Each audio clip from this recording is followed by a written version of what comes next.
তেলের আমদানিতে ঘোষিত মূল্য আর বাস্তব তথ্যের মধ্যে বড় ধরনের গরমিল। আর সেই অভিযোগে রাষ্ট্রায়ত্ত প্রতিষ্ঠান ইস্টার্ন রিফাইনারি লিমিটেডের বিরুদ্ধে 755 কোটিরও বেশি টাকার রাজস্ব ফাঁকির চূড়ান্ত দাবি তুলেছে চট্টগ্রাম কাস্টম হাউস।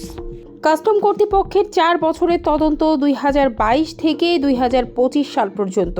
এই সময়ে ইস্টার্ন রিফাইনারির 48টি বিল অফ এন্ট্রি পর্যালোচনায় দেখা যায় প্রকৃত পরিশোধযোগ্য শুল্ক ও করের তুলনায় কম অর্থ জমা দেওয়া হয়েছে। তদন্তে আরও উঠে এসেছে গুরুতর অসঙ্গতি। ঘোষিত আমদানি নথির চেয়ে বাস্তবে বেশি সংখ্যক চালান ও জাহাজ সংক্রান্ত নথি পাওয়া গেছে, যা সরাসরি রাজস্ব হিসাবের গরমিল নির্দেশ করে। চূড়ান্ত হিসাবে শুল্ক, ভ্যাট, অগ্রিম আয়কর এবং উৎসে কর মিলিয়ে 755 কোটি 15 লাখ টাকার ঘাটতি শনাক্ত হয়েছে। এই অর্থ 30 কার্যদিবসের মধ্যে সরকারি কোষাগারে জমা দিতে নির্দেশ দেওয়া হয়েছে। তদন্ত এখানেই থেমে নেই। রাষ্ট্রায়ত্ত আরও 4টি প্রতিষ্ঠান পদ্মা অয়েল, মেঘনা পেট্রোলিয়াম, যমুনা অয়েল এবং স্ট্যান্ডার্ড এশিয়াটিক অয়েল কোম্পানির ক্ষেত্রেও বড় অঙ্কের রাজস্ব ঘাটতি পাওয়া গেছে। সব মিলিয়ে 5 প্রতিষ্ঠানের মোট অনাদায়ী রাজস্ব দাঁড়িয়েছে প্রায় 4,612 কোটিরও বেশি। কাস্টমসের তথ্য বলছে, ঘোষিত 695টি বিল অফ এন্ট্রির বিপরীতে বাস্তবে 1000-এর বেশি সংশ্লিষ্ট নথি পাওয়া গেছে।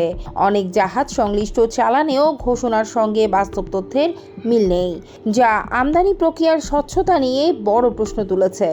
শুনানিতে ইস্টার্ন রিফাইনারি কিছু অনিয়ম স্বীকার করলেও তারা মূলত শুধু আমদানি শুল্ক পরিশোধের পক্ষে অবস্থান নিয়েছে। তবে কাস্টমস বলছে, আইন অনুযায়ী শুল্কের পাশাপাশি ভ্যাট, অগ্রিম কর এবং উৎস কর পরিশোধ বাধ্যতামূলক। রাজস্ব বিশ্লেষকদের মতে, জ্বালানি আমদানিতে এই ধরনের অসামঞ্জস্য দীর্ঘমেয়াদে শুধু রাজস্ব ক্ষতি নয়, এটি পুরো জ্বালানি সরবরাহ ব্যবস্থার স্বচ্ছতা ও আর্থিক শৃঙ্খলতার ওপর নেতিবাচক প্রভাব ফেলতে পারে।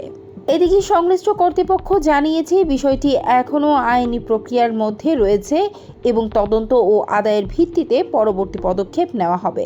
তবে প্রতিষ্ঠানটির শীর্ষ পর্যায়ে থেকে এখনও কোনো আনুষ্ঠানিক প্রতিক্রিয়া পাওয়া যায়নি। 755 কোটি টাকার গরমিল, এটি কি শুধুই হিসাবের ভুল নাকি একটি বড় কাঠামোতে দুর্বলতার ইঙ্গিত? প্রশ্ন উঠেছে, রাষ্ট্রীয় প্রতিষ্ঠানের মধ্যেই যদি স্বচ্ছতা প্রশ্নবিদ্ধ হয়, তবে সাধারণ মানুষের করের টাকার নিরাপত্তা কোথায়?